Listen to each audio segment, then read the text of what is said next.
तोखे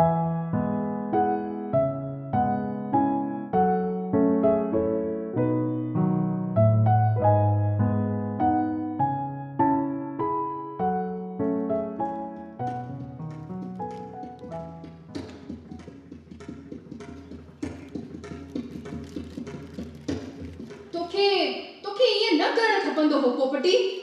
त छा उन जी पूजा कयां? अरे भाई, हिन समाज में रहणो आहे त समाज जा नियम त पालणा पवंदा न। कहिड़ा नियम? कंहिंजो समाज? पुरुषनि जो समाज? मां पुछां थी कंहिं ठाहिया इहे नियम? त स्त्रीअ खे मर्यादा जो पालन करणो आहे ऐं पुरुष आज़ाद आहे। पोपटी तू ही छा चई रही आहीं? तू हर दफ़े स्त्री पुरुष के अलग करे छो बहस कंदी रहंदी आहीं? स्त्री पुरुष गॾिजी करे त समाज जो निर्माण था कनि। मां बि त ईअं ई थी चवां सरला। स्त्री पुरुष खे मां अलॻि न सम्झी रही आहियां। मां त ॿिन्ही खे हिकु जहिड़ो सम्झी रही आहियां। स्त्रीअ खे अलॻि त ही समाज सम्झी रहियो आहे। स्त्री माना हेठि, स्त्री माना कमज़ोर, स्त्री माना मर्यादाउनि जो पालन कंदड़। पर इन में ग़लति छा आहे? इहो ई त असांजा वॾा चई विया आहिनि। ग़लति आहे सरला, ग़लति आहे।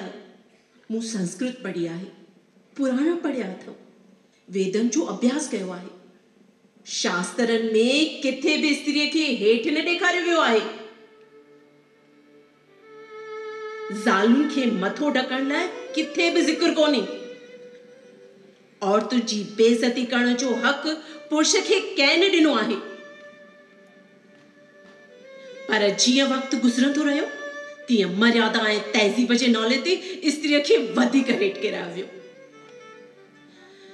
ऐं स्त्रीअ जा गुण, ममता भरी दिल, पुरुष खे सन्मान ॾियण वारी आदत, गृहस्थी संभालण वारी चाहिं, हुनखे पुरुष जो कैदी बणायो। ही अहिड़ो समाज आहे जिते मर्द रावण जो पुतलो त जलाईंदो आहे, पर हक़ीक़त में हू पाण सीता जी इज़त लुटण जी चाहीना रखंदो आहे।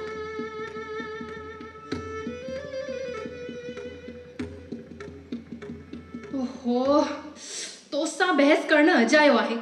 मां बस एतिरो थी चवां त तोखे साम्हूं आयल रिश्तो ईअं तोड़ण न खपंदो हो। छोकिरो सुशील हो, संस्कारी हो। तोखे साम्हूं वञी हुनजी ईअं बेइज़ती न करण खपंदी हुई। मां हुनजी किथे बेइज़ती कई? मां त हुनजी इज़त बचाइण जी कोशिश भी कई। हू अरे 15,000 में विकामण लाइ तैयार थी वियो हो। मां हुनजी बेइज़ती कोन पे कई। मां त हुनजो ज़मीर जाॻाइण जी कोशिश कई। मां स्त्रीअ जो सम्मान बचाइण जी कोशिश कई। मूं हुनखे वञी चयो, ॾिस, मां हिते झगड़ो करण न आई आहियां। सिर्फ़ ॿुधाइण थी चाहियां त मूंखे शादीअ में सौदेबाज़ी पसंदि कोन्हे। आख़िर मुंहिंजा माइट तोखे पैसा छो ॾियनि? मां तोखां वधीक कमाईंदी आहियां, पढ़ियल मां बि आहियां। पोइ छो न तुंहिंजा माइट मूंखे पैसा ॾियनि? ईअं थिए त वाह, न त हीअ शादी न थींदी।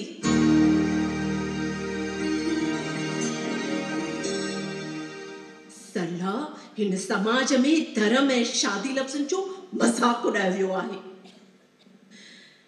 विवाह रूपी नाते सां पाण खे जोड़े हिक कुमारी मिट माइट साहेड़ियूं यादगिरियूं ऐं ॿिया अनेक मोह त्यागे थी।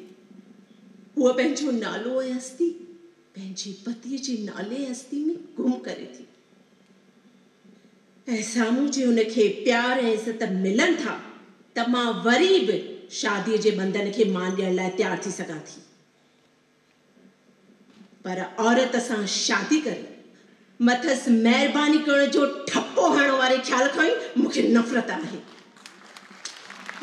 पोपटी, मूंखे लॻे थो इहो तुंहिंजो ईगो ॻाल्हाए रहियो आहे। सरला, इहो मुंहिंजो ईगो न पर एटीट्यूड आहे। मूंखे न मार्केट में विकामजंदड़ घेटा पसंदि आहिनि, न पिंजरे में बंदि तोता।